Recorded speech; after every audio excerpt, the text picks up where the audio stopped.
Affair. अभी दोस्तों जो वेस्ट एशिया के अंदर एक कन्फ्लिक्ट हुआ है बिटवीन हमास एंड इज़राइल, उसको लेकर एक न्यूज़ आ रही है जैसे कि आईएमईसी था। ये आईएमईसी, पहले ये जान लेंगे कि आईएमईसी है क्या। तो आईएमईसी है India middle east Europe economic corridor. ठीक है, ये कॉरिडोर प्रपोज था जब अभी इंडिया के अंदर G20 हुआ था, तो वहाँ पर ये 9 सितंबर को वहीं पर प्रपोज हुआ था कि India middle east economic corridor, ये यूरोप कॉरिडोर बनाया जाएगा। इसमें क्या था कि जो इंडिया है और जो अभी ये मिडिल ईस्ट है, मिडिल ईस्ट पे भी अलग से क्वेश्चन आएगा कि मिडिल ईस्ट क्या है। ठीक है, तो मिडिल ईस्ट जो है ये वाला इलाका पूरा, ये वाला इलाका मिडिल ईस्ट कहलाता है। ठीक है, ये पूरा इलाका मिडिल ईस्ट का है। ठीक, तो ये जान लीजिए आप, इसे बोलते हैं मिडिल ईस्ट। ठीक, अभी यहाँ पर ये बोला गया कि आईएमईसी जो है ये खतरे में पड़ गया कि ये नहीं चल पाएगा, लेकिन मेरा खुद का मानना है कि ये चलेगा। तो पहले आप ये जान लो कि आईएमईसी है क्या, ये कहाँ से कहाँ किस किस को जोड़ेगा। तो देखिए यूरोप तक जाएगा सीधा, इंडिया से कहाँ तक जाएगा, इंडिया से जाएगा सीधा, ये देखिए ये है यूएई के बाद सऊदी अरब होते हुए, इजराइल होते हुए, उसके बाद सीधा इटली जाएगा और ये इधर जाएगा फ्रांस में। तो ये पूरा का पूरा आपको इंडिया को एक तरह से मिडिल ईस्ट से जुड़ाएगा और उसके बाद मिडिल ईस्ट को सीधा किससे जोड़ देगा, ये सीधा यूरोप से। तो यूरोप से इंडिया तक ये पूरा कॉरिडोर है।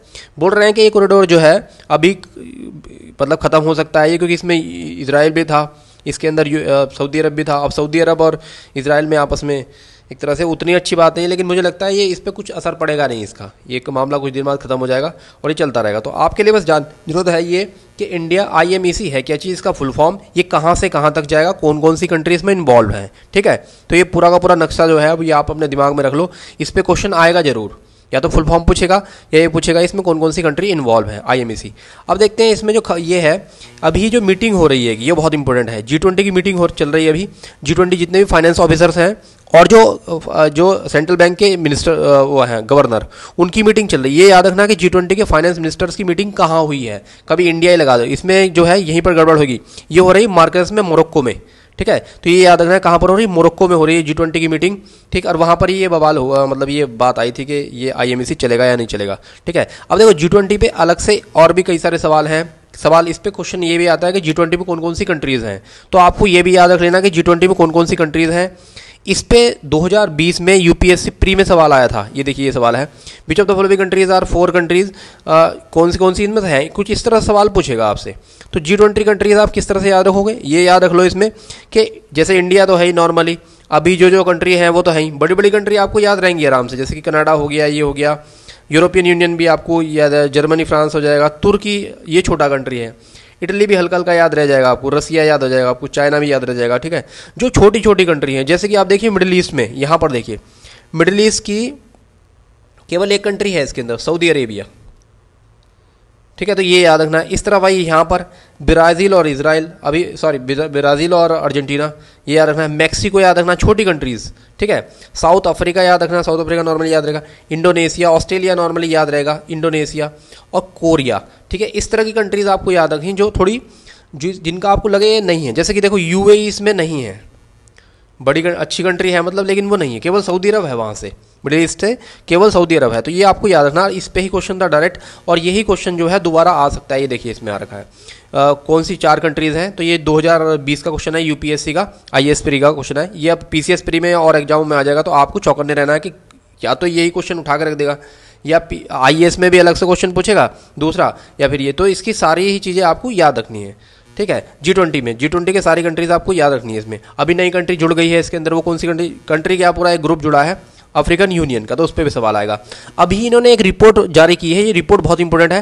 पुरानी रिपोर्ट एग्जाम वाला पक्का पूछता है, जो थोड़ी पुरानी हो गई हो। अब जैसे ही आप आरओ के एग्जाम में पहुँचोगे तो वो फरवरी में होने वाला है, और अगर यूपीपीसीएस का एग्ज़ाम आप समझ लीजिए जो वो मार्च में होगा, तो जो एग्ज़ाम भी होगा उसका दूर वाली रिपोर्ट पूछेगा। तो देखिए ये है बिगर बोल्डर बेटर, ये रिपोर्ट किसने जारी की, यही पूछ लेगा। तो बिगर बोल्डर बेटर रिपोर्ट जारी की है G20 ने, और ये जो मीटिंग चल रही है अभी वहीं पर ये हुई है। तो याद रखना, एक तो मीटिंग G20 की फाइनेंस मिनिस्टर्स और जो सेंट्रल बैंक गवर्नर्स हैं उनकी मीटिंग कहाँ पर हो रही है, तो मार्कस में हो रही है, मोरक्को में। दूसरा, ये जो रिपोर्ट जारी की है किसने जारी की, कौन से ग्रुप ने, तो बिगर बोल्डर बेटर ने ये G20 जो है इसने जारी की है। ठीक है, इसमें और भी कई सारी चीज़ें हैं। अब देखिए इसके बाद आगे बढ़ते हैं। जैसे कि अभी एक बड़ा न्यूज़ है, ये सारे अखबारों ने कवर किया आज कि एक्सपोर्ट जो है वो डिप हुआ है हमारा, थोड़ा सा 2.6% डिप हुआ है सितंबर में। ठीक है, तो इसमें कई सारे टर्म है, ये डिप तो इंपॉर्टेंट नहीं है, इसमें टर्म ये है कि trade deficit, current account deficit, ये क्या चीज़ होती हैं। तो आप यहाँ छोटा छोटा समझ लो कि जो ट्रेड डेफिसिट है, एक तरह से ट्रेड डेफिसिट और करंट अकाउंट डेफिसिट में क्या डिफरेंस है। तो देखिए करंट अकाउंट डेफिसिट जो है उसके अंदर वो एक तरह से भारत के अंदर जितना भी इंपोर्ट होगा और जितना एक्सपोर्ट होगा उसका डिफरेंस होगा।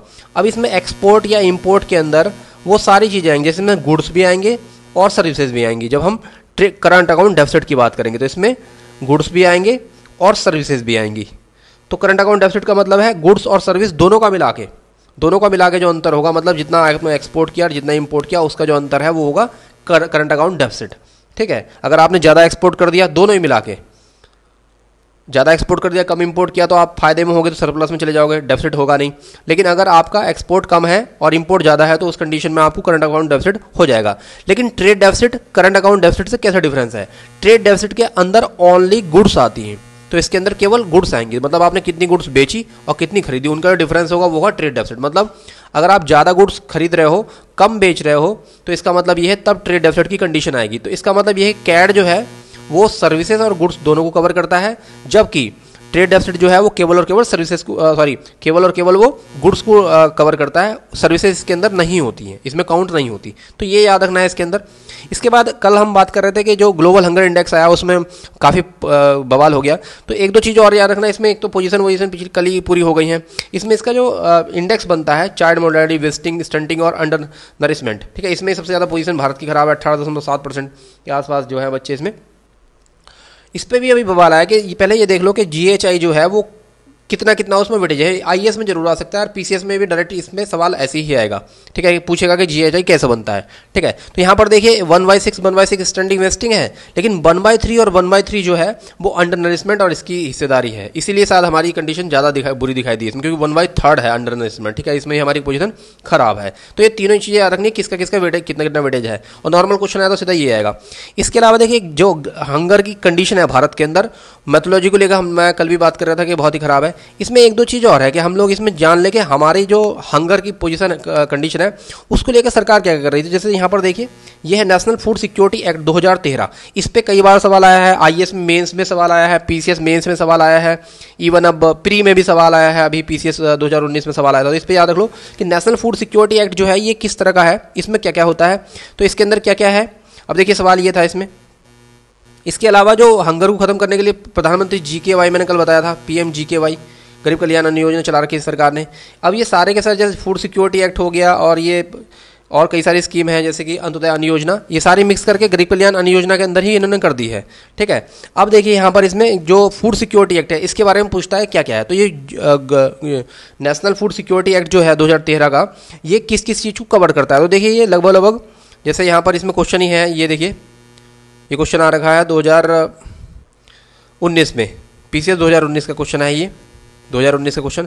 इसमें देखिए 75% रूरल पॉपुलेशन को कवर करता है, 50% ये अर्बन पॉपुलेशन को कवर करता है, और टोटल मिला के 67% पॉपुलेशन को कवर करता है। इसके अलावा बच्चों और महिलाओं को पोषण पर विशेष ध्यान दिया जाता है। इसके अंदर महिलाओं को तो 6,000 रुपये भी दिया जाता है इसके अंदर, जो गर्भवती महिला है, तो प्रेग्नेंट वुमेन्स। ठीक है, इसके अलावा जो महिला एम्पावरमेंट में भी इसका विशेष योगदान है नेशनल फूड सिक्योरिटी एक्ट का। इसमें जो महिला होती है उसी को घर का सबसे बड़ा सदस्य माना जाता है। इसके अलावा इसमें 3 रुपये किलो चावल, 2 रुपये किलो एक तरह से जो अनाज होता है वो, और इसके अलावा 1 रुपये किलो मोटा अनाज दिया जाता है। इसके अलावा सीरियल्स भी इसमें बढ़ा दी गई हैं इसके अंदर।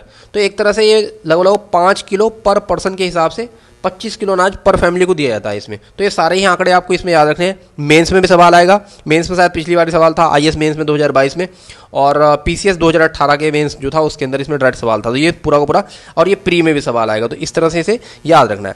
इसके बाद देखिए एक और है कि ग्लोबल गर्लहुड रिपोर्ट 2023 ये रिलीज हुई है। तो इसमें जरा ध्यान रखना है आपको कि ये किसने जारी की है, बहुत ही इंपॉर्टेंट है। इस तरह का क्वेश्चन आता है 2023 पीसीएस में आया था क्वेश्चन कि ये वाला इंडेक्स या रिपोर्ट कौन जारी करता है। उसमें शायद सोशल सिक्योरिटी इंडेक्स कुछ करके आया था 2023 में। ग्लोबल गर्लहुड रिपोर्ट, ये सेव द चिल्ड्रन एक ऑर्गेनाइजेशन है, उसने जारी की है। ठीक है, इसके बारे में ज़्यादा जानने की जरूरत नहीं, लेकिन हाँ इतना जरूर जान लो कि सेव द चिल्ड्रन ये क्या है, एक ऑर्गेनाइजेशन एनजीओ टाइप होगी है, और इसी ने जारी की है ग्लोबल गर्लहुड रिपोर्ट 2023। जैसा अभी आपने देखा कि वो पहला G20 ने एक रिपोर्ट जारी की, ऐसे ही ये वाली रिपोर्ट जारी हुई है। ठीक है, जेंडर इक्वलिटी को लेकर सारी रिपोर्ट है। इसके अलावा एक और है ग्लोबल मैरीटाइम इंडिया समिट 2023, ये भी बहुत इंपॉर्टेंट है बच्चों, समिट जरूर आएगी एग्जाम में।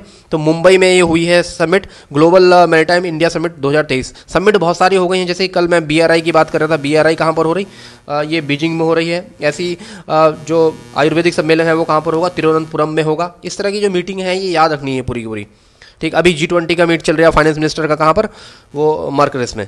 ठीक है, ऐसे ही अभी एक और है, अभी जब श्रीलंका के जो प्रेसिडेंट थे साथ भारत आए थे, वो उनमें ये एक चीज़ आई थी कि अभी भारत जो है सीधा श्रीलंका के साथ कई सारी अपना जो व्यापार को बढ़ाएगा। तो इसमें ये बता रहे थे कि फेरी सर्विस भी शुरू होनी चाहिए दोनों तरफ से, इधर से उधर, जिससे कि आराम से आना जाना हो जाए। तो यहाँ पर देखिए नागपट्टनम पोर्ट याद रखना है आपको। इसमें नागपट्टनम पोर्ट कहाँ पर है, तमिलनाडु में, याद रखना है, प्री में आएगा, ये ज्योग्राफी का एक तरह से क्वेश्चन है। ठीक है, और जो फेरी शुरू हुई है देखिए वो नागापट्टनम टू कनकास्थरोई कुछ करके है श्रीलंका के अंदर। तो ये दोनों नाम आपको याद रखने हैं। फेरी किस किसके बीच में शुरू हुई है, कौन कौन से पोर्ट में दे देगा कि यहाँ से यहाँ, यहाँ से यहाँ, यहाँ से यहाँ। ठीक है, तो उसमें गड़बड़ हो जाएगी। इसके बाद जो RTI है, सेंट्रल इन्फॉर्मेशन कमीशन CIC है, इसके अंदर भी अभी वो आया था कि इसके 18 साल पूरे हो गए हैं। तो बताइए, तो RTI एक्ट एक तो याद रखना है आपको, 2005 का एक्ट है ये। ठीक है, इसके अलावा RTI जो है ये फंडामेंटल राइट 19 आर्टिकल 91 का हिस्सा है ये। ठीक है, राइट टू इन्फॉर्मेशन। इसके अलावा देखिए यहाँ पर इसमें CIC जो है, सेंट्रल इन्फॉर्मेशन कमिश्नर, इसके ऊपर आता है कि ये किस तरह की बॉडी है। तो ये स्टैच्यूटरी बॉडी है, याद रखना, बहुत इंपॉर्टेंट है। इसी पर सवाल बनता है कि जो सेंट्रल इन्फॉर्मेशन कमिश्नर है वो किस तरह की बॉडी, ये है स्टैच्यूटरी बॉडी, बहुत इंपॉर्टेंट है। इसके अलावा इसमें एक CIC होता है, चीफ इन्फॉर्मेशन कमिश्नर, इसके अलावा 10 और IC होते हैं जो इन्फॉर्मेशन कमिश्नर होते हैं। ठीक है, अभी फिलहाल इसकी जो पावर है वो कम कर दी है। नया वाला एक्ट आया था 2021 का, CIC एक्ट 2021, उसमें इसकी पावर कम कर दी है। कई सारे स्टेट हैं जो पहले स्टेट अपॉइंटमेंट करते थे, स्टेट इन्फॉर्मेशन कमिश्नर का, अभी क्या कर दिया है कि सेंट्रल गवर्नमेंट ने सारी पावर अपने पास रख ली है। जो स्टेट वाले होंगे वो भी हम जो है अपॉइंट करेंगे उसको। इसके अलावा बच्चों एक और इंपॉर्टेंट है इसके अंदर, जो मीथेन के ऊपर है। मीथेन के बारे में बहुत, ये एक तरह से जो इन्वायरमेंट है उसके लिए बहुत इंपॉर्टेंट है कि मीथेन का सबसे ज़्यादा, कि एक तो देखिए ये है यहाँ पर कि मीथेन प्लेज जो है, मीथेन प्लेज जो मीथेन एक तो सबसे ज़्यादा ग्लोबल वार्मिंग में इसके योगदान है। देखिए यहाँ पर लिखा हुआ सेकंड लार्जेस्ट कंट्रीब्यूटर है क्लाइमेट चेंज के लिए। ठीक, कार्बन डाइऑक्साइड के बाद, मतलब कार्बन डाइऑक्साइड है, उसके बाद मीथेन है CH4। ठीक है, मीथेन को कम करने के लिए सरकार क्या कर रही है, जैसे गोवर्धन योजना चलाई थी सरकार ने, कि जो गोबर वोबर से जो मीथेन निकलती है, मीथेन के और कई सारे स्रोत होते हैं, जैसे कि कई बार जब हमारे जीव जंतु ये जुगाली करते हैं, घरों में रहने जीव, वो जब जुगाली करते हैं तो उससे भी CH4 निकलता है। तो ये याद रखना है आपको कि CH4 जो मीथेन है वो सेकंड लार्जेस्ट कंट्रीब्यूटर है इन क्लाइमेट चेंज। ठीक है, कार्बन डाइऑक्साइड नंबर 1 पे है। हालांकि जो पोटेंशियल होता है CH4 का, जो मीथेन का पोटेंशियल होता है वो ज़्यादा होता है, लेकिन चूंकि उसकी तादाद कम होती है तो इसलिए CO2 को नंबर 1 पर रखते हैं, और दूसरे नंबर पर किसे रखते हैं, CH4 को, ग्लोबल वार्मिंग के लिए जो सबसे ज़्यादा उत्तरदायी हैं, रेस्पॉन्सिबल गैसेज हैं। ठीक है, इसके बाद इसमें 2-3 चीज़ें और हैं इसको लेके। ये देखिए global methane pledge, that is very very important. ठीक है, ये COP26 हुआ था, COP26 उसके दौरान ये ली गई थी ग्लोबल मीथेन प्लेज। ठीक है, और इसमें बताया गया था कि 30 डिग्री, ये देखिए यहाँ पर, इसमें यहाँ पर जो है ये ग्लोबल मीथेन प्लेज याद रखना है, बहुत इंपॉर्टेंट है। ये ग्लोबल मीथेन प्लेज COP26 के दौरान ली गई थी। ठीक है, ये याद रखना है। ठीक, और इसमें ये बोला गया था कि ग्लोबल मीथेन प्लेज किससे संबंधित है, 30% जो इमिशन है मीथेन का वो कम कर दिया जाएगा 2030 तक। हालांकि इसके अलावा एक और है 30x30 टारगेट। तो याद रखना है 30x30 टारगेट किस चीज़ से संबंधित है, तो ये पूरी बायोडाइवर्सिटी जो है पूरी दुनिया की, वो 30% तक, मतलब उसको सिक्योर करने का टारगेट है 2030 तक। तो ये 30x30 टारगेट है, लेकिन ये वाला भी एक तरह से 30 वाला ही टारगेट है, ग्लोबल मीथेन प्लेज। तो COP26 की ये ओरिजिन है, तो ये बहुत ही इंपॉर्टेंट है। गोवर्धन योजना बहुत इंपॉर्टेंट है। अब देखिए यहाँ पर गोवर्धन योजना के अंदर मिनिस्ट्री ऑफ जल शक्ति की योजना है ये याद रखना, मिनिस्ट्री ऑफ जल शक्ति की गोवर्धन योजना। ठीक है, जितने भी हमारे बायो वेस्ट होता है उसको घरों में जो बायो वेस्ट होता है, एग्रीकल्चर वेस्ट, उसको दोबारा से उससे एनर्जी बनाने से संबंधित है ये। इसके बाद आगे बढ़ते हैं। यहाँ पर देखिए ये थोड़ा वैसा सा न्यूज़ है, अब तो ये फैक्चुअल न्यूज़ है। लॉस एंजलिस में 2028 का ओलंपिक होने वाला है, ये याद रखना। इसमें क्रिकेट भी इसमें आने वाला है, ठीक है। एशियन गेम से क्वेश्चन आने वाला है, तो उसके ऊपर अलग से वीडियो बनाएंगे हम। इसके बाद है फुटबॉल में मर्डेगा कप, याद रखना कि यही पूछ लेगा कि मर्डेगा कप किससे संबंधित है। अभी फिलहाल भारत बाहर हो गया इसमें। मलेशिया में मर्डेगा कप हो रहा है, भारत तो बाहर होने वाला है, भारत हो गया बाहर इसमें, ठीक है। किससे संबंधित है यही कई बार पूछ लेगा। अब ये भी पूछेगा कि मतलब इसमें कौन हारा कौन जीता, तो ये तैयार रखना है, एक सिंगल क्वेश्चन आएगा इसमें। इसके बाद भारत बनेगा रोबोटिक्स का हब। अभी रोबोटिक्स का जो सरकार ने अभी नई रणनीति जारी की, इस पर एक सरकार ने पॉलिसी लॉन्च की है। कुछ दिन बाद नई पॉलिसी आएगी तो उस पर बात करेंगे। अभी कौन सा स्टेट ने पहली पॉलिसी लॉन्च की, साल तेलंगाना था जिसने इसके ऊपर, अभी देखना ये देखना कि पहला स्टेट कौन सा है जिसने रोबोटिक पॉलिसी लॉन्च की है इंडिया के साथ। तेलंगाना है, एग्जैक्टली मुझे याद नहीं आ रहा अभी, ठीक है। इसके अलावा एक और है इसमें कि 54वां जो भारतीय अंतर्राष्ट्रीय फिल्म महोत्सव है, उसके अंदर जो लाइफ टाइम अचीवमेंट अवार्ड दिया गया वो गया माइकल डगलस को। That is very very important, Michael Douglas. अब ये देखना है कि माइकल डगलस जो है वो किस कंट्री से है, ये याद रखना, ठीक है। तो ये था आज का current affair. Thank you very much.